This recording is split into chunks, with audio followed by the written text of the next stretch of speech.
Nanawagan ng tulong mula sa may-ari ng barko ang kaanak ng mga nasawi sa nasunog na tanker vessel sa Batangas City. Samantala, nakikipag-ugnayan na ang Coast Guard Batangas sa may-ari ng nasunog na barko. Para sa detalye, makakasama natin live si Denise Abante. Denise?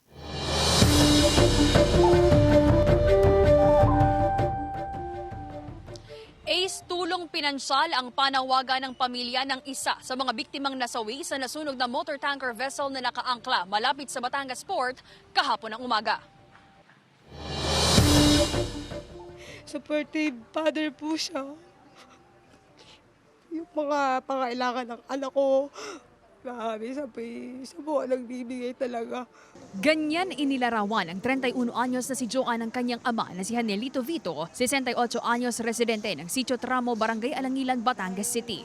Isa si Vito sa dalawang naitalang namatay matapos masunog ang isang tanker vessel na nakaangkurahe malapit sa Batangas Port kahapon na umaga. Labis ang paghihinagpis ng pamilya Vito sa sinapit ng kaanak. Kaya ang kanilang hiling, Suportahan na lang po ang aking ina at kapatid dahil may umaasa pa pong kapatid ko na napasok, senior high pa lang po. Ayun po talaga ang pinag-iipunan ni Papang pagtapos, kahit siyalaang daw po. patuloy pa ang isinasagawang investigasyon ng PCG, BFP at PNP Batangas sa tunay na sanhi ng sunog. Tiniyak naman ng PCG na mahigpit nilang tinututukan ang insidente. Sa ngayon, ini-establish namin yung mga pwedeng dokumento na nagsasabi na kanila yung barko na yan upang madalian nating maalis yung barko na yan na supposedly may laman siya mga oily mixture na magiging hazard din po dito sa ating karagatan. Inaalam pa ng mga otoridad kung gaano katagal na nakadaong ang naturang barko sa laot ng Batangas. Ayon sa Maritime Industry Authority o Marina, nabigyan na nila ng show cause order ang may-ari ng barko dahil sa ilang mga kakulangan sa dokumento. Ang na-issue lang ng Marina Batangas is Certificate of Ownership and Certificate of Philippine Registry which was issued September 21, 2012.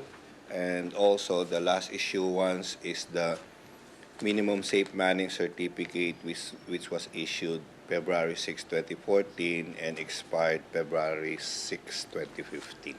Wala rin umano silang makitang dokumento para makapag-operate ang barko tulad ng cost-wise license at Certificate of Public Convenience. Sinubukang hanapin at puntahan ng GMA Regional TV, Balitang Southern Tagalog ang nakalagay na address sa Certificate of Registry ng may-ari ng barko sa Barangay Kumintang Ibaba, Batangas City, ngunit wala raw number 085 na bahay sa subdivision ayon sa ilang mga residente. Nananatiling bukas ang himpilan ng GMA Regional TV, Balitang Southern Tagalog para sa kanilang pahayag.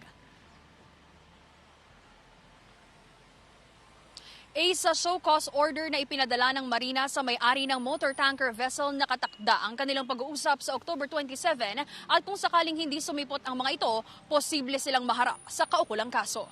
Balik sa iyo, Ace. Maraming salamat, Denise Abante.